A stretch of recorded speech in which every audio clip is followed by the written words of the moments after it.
Welcome back to the Will Go channel. I'm your host and self-appointed Go evangelist, James Story. Today's lesson is 5.6.2C.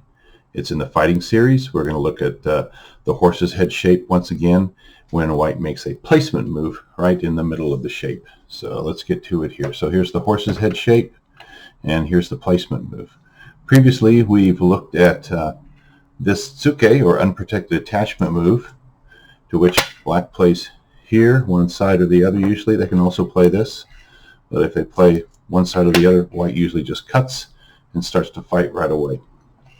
They've also looked at this wedge move, which allows black to atari this side or atari this side, and this move is designed to separate these two stones from each other.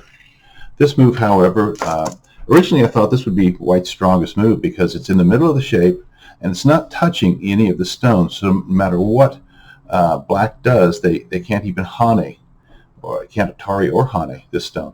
But I've come to feel now that this is really a very non-committal, wishy-washy move for white.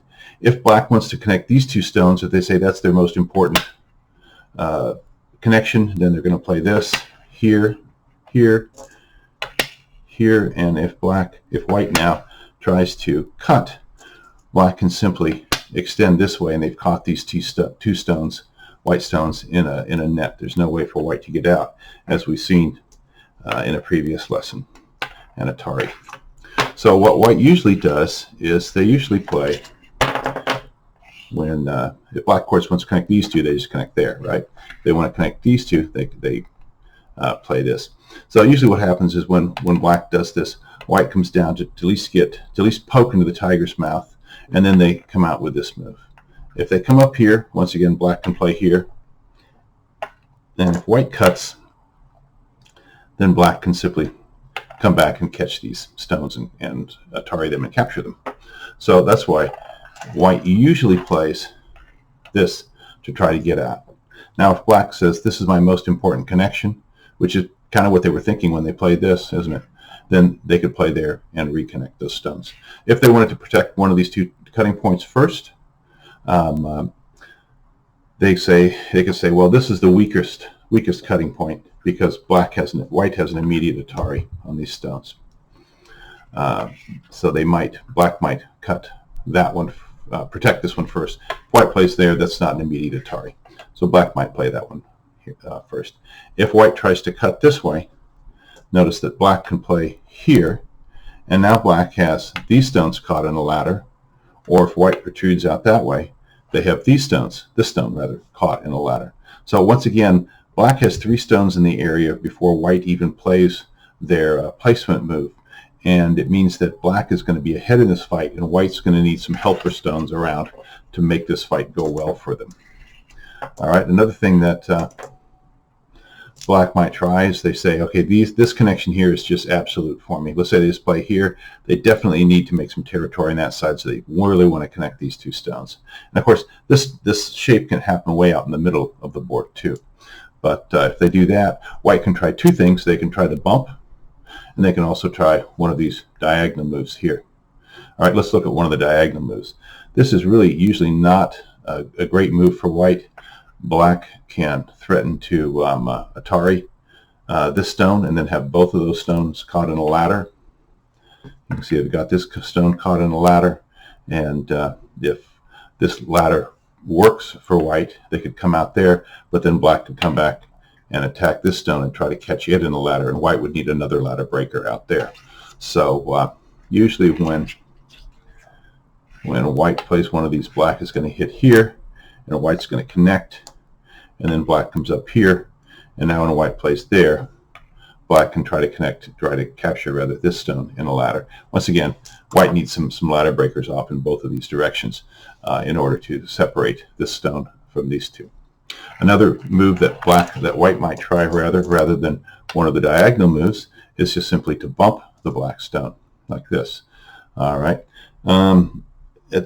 Let's see, at this point, black might try something like this. White's got to play here to keep them apart. And if black just gets really persistent, do something like this. Atari, white comes up. Now you can see that that white owes a stone there, don't they? If black plays there, that's going to be Atari and capture. So white can play this move, but that gives black another Atari move. If white plays here, black can play here. Now they have the throw in, the capture, and then the snap back. So usually white just connects like this. But this then allows black to simply play this move here and net this stone. And the only weak point that black has now is this cut here. And unless white is pretty strong around here to grab these 3 stones, that cut's not going to be very important. Or if they're strong over here.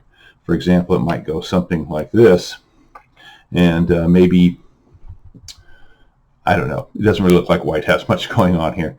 So it's I don't like this move for white initially. I think it's just non-committal. It's like white hasn't read out, they haven't decided what they wanted. Do they want to cut these 2 stones apart? Do they want to cut this stone off from the other 2? They're just kind of playing in the middle there, and it's a little bit disruptive for black, but it doesn't really, I think, it isn't really a harsh move that black need fear. Anyway, that's the lesson for this time on the World Go channel. Well, once again, if you liked what you saw, please give me the thumbs up. Please subscribe. You can contact us at worldgochannel@gmail.com. You can send us feedback, comments, requests, etc., criticisms or too. Also, you can look at our playlists. We have one called Lessons in Logical Sequence that has all the lessons in a logical sequence. Some lessons need the knowledge from previous lessons, so this is a great order in which to view them. If you want to view them chronologically, the Lessons in Logical Sequence has all of the lessons, the videos in them, so that you can just go in there and then sort that in chronological order to catch up on what you've missed since the last time you checked in with us. We also have playlists, Life, Death, Small Groups, a couple Joseki playlists, and a fighting playlist also. Once again, thanks for watching the World Go channel. We'll see you next time.